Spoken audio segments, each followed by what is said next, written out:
La conscience fait état d'une personne qui ne se rend pas compte des choses par insouciance, légèreté d'esprit, etc. Je sais pas toi, mais quand j'entends cette définition-là, je pense directement à Monkey D. Luffy. C'est vraiment l'incarnation même de la conscience, et je dirais même qu'il est un peu fou. Le pire, c'est qu'on se rend compte de cette folie dès le début de l'histoire. Dans le flashback où il y a Shanks là, quand il était jeune au début, il a quand même pris la décision de se planter un couteau sous l'œil pour faire ouais, t'inquiète, je suis un pirate, je suis un bonhomme, moi. Bah, à ce moment-là, en vrai, on peut se dire qu'il était petit, qu'il avait pas forcément conscience des choses, que voilà, il était défendable. Mais maintenant, faisons un bond en avant et voyons un peu plus loin. Donc là, on est un peu plus avancé dans l'histoire et Luffy commence son périple. Sauf que le poteau, il a décidé de prendre la mer en ayant un fruit du démon, je le rappelle quand même, sans navigateur, sans compétences, en navigation, rien du tout. Il est parti comme ça, sans gants, sans prod, il s'est dit, je posais une masterclass. C'est-à-dire que le mec, il a décidé de son plein gré de naviguer à vue, comme ça, sans problème, sans rien. Et il s'attendait à ce que ça se passe bien. Au final, il s'en est sorti parce que tu connais, on sort du RP, c'est quand même le personnage principal, tu vois, il veut pas mourir comme ça, mais dans la vraie vie, toi ou moi, on serait sûrement mort. En plus, il fallait voir comment il était serein. Il faisait des grands discours, des grands sourires avant de mettre en place sa dinguerie.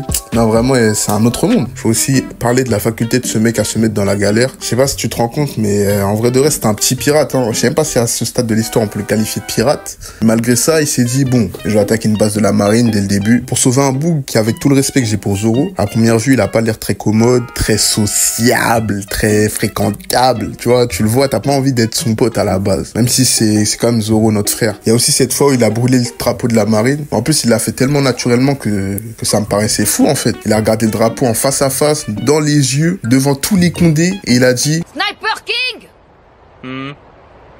Brûle-moi ce torchon. Avec plaisir. Hein? Je vais utiliser ma toute nouvelle arme, le lance-pierre Kabuto. Prenez ça dans la tronche, technique spéciale, Firebird Star.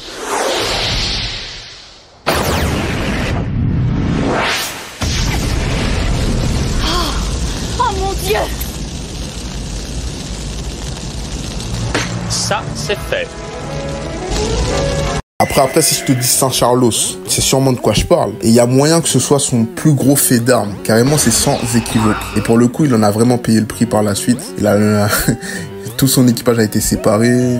Il a pleuré, tu vois. Mais après, c'est normal, tu fais des bêtises, ma gueule, tu fais des bêtises. C'est normal, t'es puni, frère. Je me rappelle aussi de cette fois où il a menacé Big Mom ou Bigo, comme si c'était un petit. Mais vas-y, c'est Luffy, vraiment. Il a tellement d'actes de fou que je pourrais pas tout te dire. Mais à travers tout ça, à travers toute cette présentation, on va dire, moi, je me posais vraiment la question de savoir si ce mec était inconscient, ou plutôt si c'était un mec qui était trop sûr de lui. Parce qu'en vérité, il serait presque légitime à être trop sûr de lui, comme je l'ai dit. Parce que, en fait, dans One Piece, si tu touches à Luffy, il y a tous les hops des 4 continents qui vont se ramener, qui vont te pull up.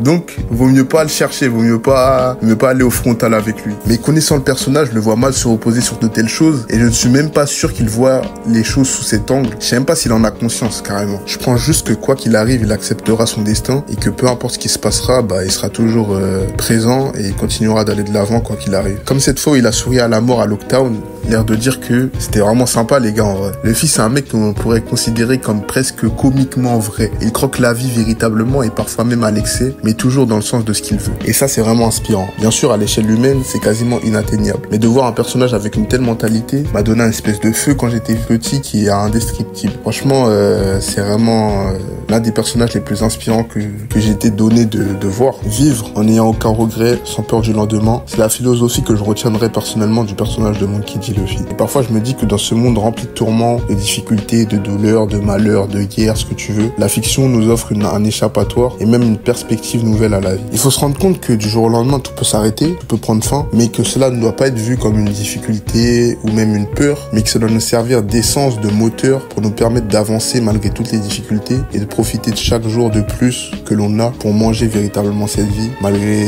bien sûr toutes les difficultés qui peuvent apparaître.